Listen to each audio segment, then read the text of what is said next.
Hello everyone, welcome to Analog IAS current affair analysis for 11 June 2020, and these are the articles we'll be dealing today. So the first article for the day is taken from the Hindu and it is titled An Unraveling of the Group of Seven, or simply called the G7. Now before getting into the details of this article, let us try to understand the basics of this Group of Seven or G7.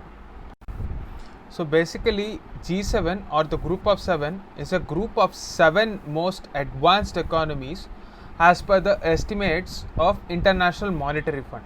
So these 7 countries are Japan, Canada, USA, UK, France, Germany and Italy.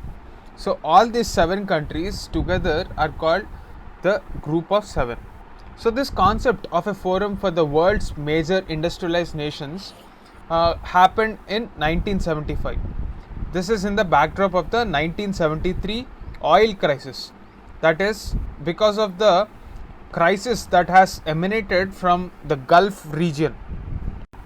To briefly explain this crisis, it is nothing but a crisis that began in October 1973 when the members of the Organization of Arab Petroleum Exporting Countries proclaimed an embargo.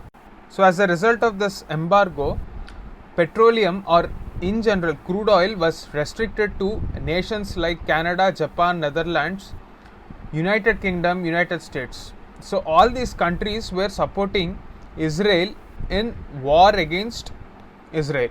So therefore, in retaliation, the Arab countries decided to restrict exports of oil to these countries, thereby crippling their economies. In 1998, on the initiative of the US President back then, Bill Clinton, and British Prime Minister Tony Blair, G7 became G8 after the inclusion of Russia. However, after Russia annexed Crimea in 2014, this G8 again became G7 after Russia was expelled. So this is the basic history of this group. So recently there has been a call for expansion of G7 by the President of United States, Donald Trump. Against this backdrop, in this article the writer is trying to examine the historical background in which this group emerged. And from that particular point of time till now, a lot has changed in the world.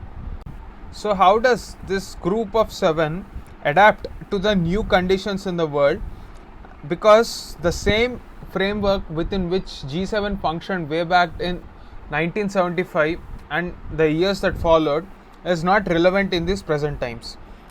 So what is the expectation that India should have from this reformed group of 7, and how can we build this mechanism so as to make it effective? That is the focus of this article. Now, why is there a call for an expansion of the G7, and what is China's problem with this? This is the first part of the article and the first problem that we are trying to understand. So like I've already said, Donald Trump has proposed the expansion of this G7 to say G10 or G11, and it wants to include India, South Korea, Australia, and possibly it wants to get back Russia on board. So the logic behind this is the United States wanted to include something called the Group of Five Eyes. So what is this Five Eyes? Five Eyes is an intelligence alliance comprising Australia, Canada, New Zealand, UK and US.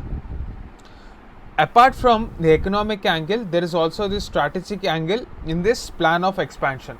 Therefore, United States wanted to discuss the future of China, issue of China and its aggression. It is because of this reason China has been objecting that this group is expanding because of a intention to target China. So should India care about China's objection if invited to join this alliance? That is the question we have to ask now. So the author of this article says that India has no reason to stay away from G7 if it gets an invitation. India has to look at its membership in G7 with its own merit. If you take a look at how India has attended various G7 summits earlier too as a special invite, we can say that that platform is a conducive one for India's interests. And India's Prime Minister was guest who was invited to France to the G7 summit even last year. So China cannot be a reason as to why India should stop. However, there are certain concerns as to why we should not, or why we should be very thoughtful about joining this group. Firstly, when constituted, the G7 countries accounted for closely 2/3 of the global GDP. But in 2017, according to a PricewaterhouseCoopers report, which said that now they account for less than a third of global GDP on purchasing power parity basis. So this is less than what E7 as the report terms, or emerging seven largest emerging economies, which are Brazil, China, India, Indonesia, Mexico, Russia and Turkey. They have a better share in global GDP than G7. Therefore, what should be the predictions for India? What should be the set of expectations for India before joining this G7 alliance? There is one interesting aspect about what this report of PricewaterhouseCoopers says with respect to E7. So it projects that India's GDP will increase to 17 trillion in 2030 and 42 trillion in 2050 in purchasing power parity terms. So this will actually put India just ahead of United States and just behind China. So number 1 would be China, number 2 would be India, and number 3 would be United States in 2050. So given this prediction, India can definitely fit into this label of high income economies. However, we also have to take little care when we are talking about G7, because there are certain limitations as well. Now let us have a look at those limitations. If we take a look at the global financial crisis of 2008, when we have to talk about success or failure of any institution, we have to talk about its performance during crisis. Now, if we talk about the performance of G7, it has failed miserably in the economic downturn of 2007. So this failure led to the rise of another organization called the G20. In the short span of its existence, the G20 has provided a degree of confidence.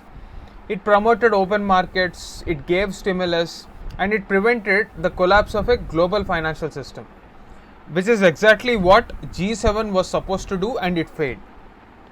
The second problem with G7 is the turmoil in West Asia. If you take a look at the number of volunteers that joined ISIS, the international terrorist group, 3 of the G7 countries, France, Germany and UK, were among the top 10 countries that contributed volunteers to this group. So this shows that it has failed internally. West Asia is in a greater state of turmoil than any other point of time in our history. So failure to contain this crisis has emerged as a migrant crisis across Europe. So G7 has not been able to address any of these issues.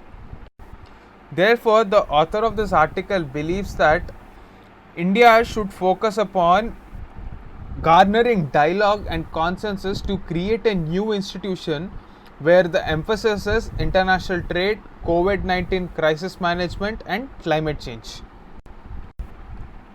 India should also focus upon various measures, like an immediate concern is there that there should be effective implementation of the 1975 Biological Weapons Convention, because there has been a trend of conspiracy theories. A lot of conspiracy theories are coming up that this COVID-19 virus is a lab created one, and there has been an investigation in this regard as well. So in order to ensure transparency in this, India should mobilize opinion to ensure that effective implementation of this 1975 Biological Weapons Convention happens. So that kind of a new institution should be the way forward for India, rather than revamping these existing institutions which have not been so successful in handling various crises beforehand as well. That is the gist of this article. The second article for the day is taken from the Indian Express, and it is about Manrega, or Mahatma Gandhi National Rural Employment Guarantee Act 2005. Before getting into the details of this article, let us try to understand some basics of this. So the basic philosophy behind this article or this act is to provide right to work. So this ensures minimum livelihood in rural areas, and it aims to enhance livelihood security in these rural areas by giving at least 100 days of work. So there will be a minimum employment, and every member who is willing to volunteer can definitely get work under this right to work scheme under Manrega. So time and again many critics felt that this scheme leads to wasteful expenditure and contributes to fiscal deficit of the country, because critics argue that employment should be seen as a privilege rather than a right, and at the same time say that this scheme had an objective to create durable assets, but that objective has not been fulfilled by this scheme. Therefore, this is a wasteful expenditure.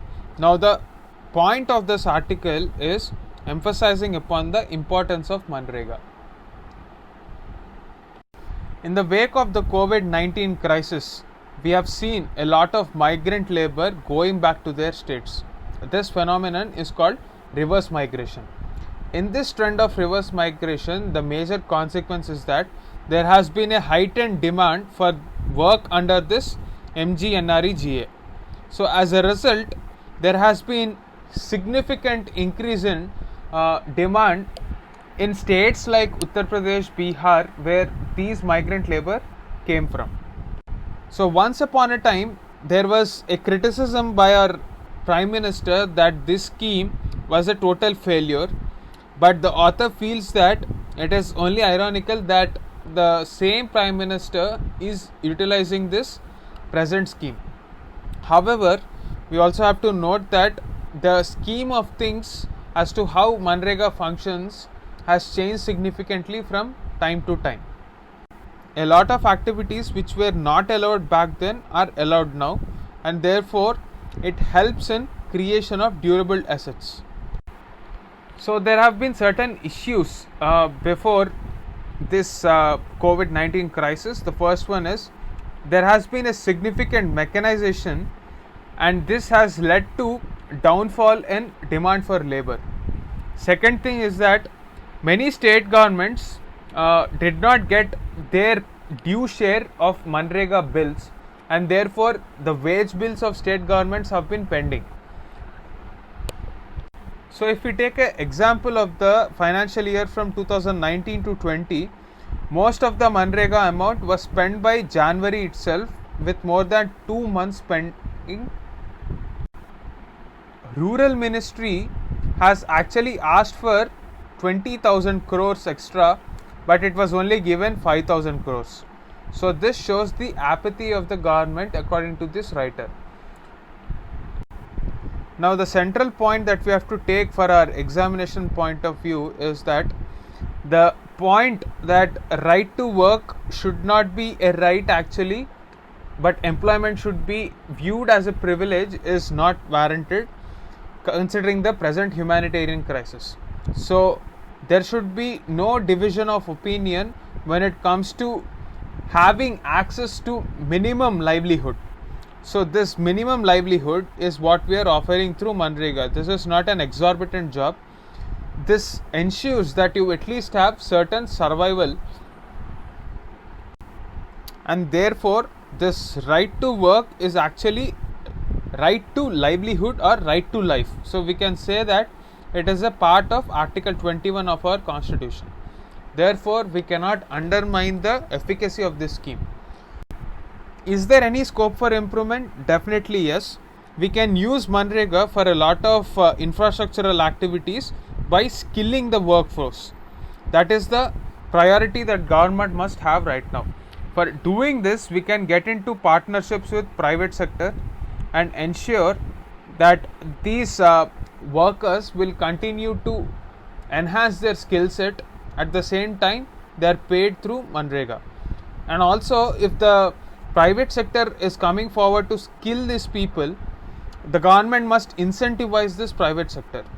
That is how it will be a win-win situation for every stakeholder involved. That is the importance of this scheme. That is the key takeaway from the entire idea of Manrega. That's it for the day. Thank you.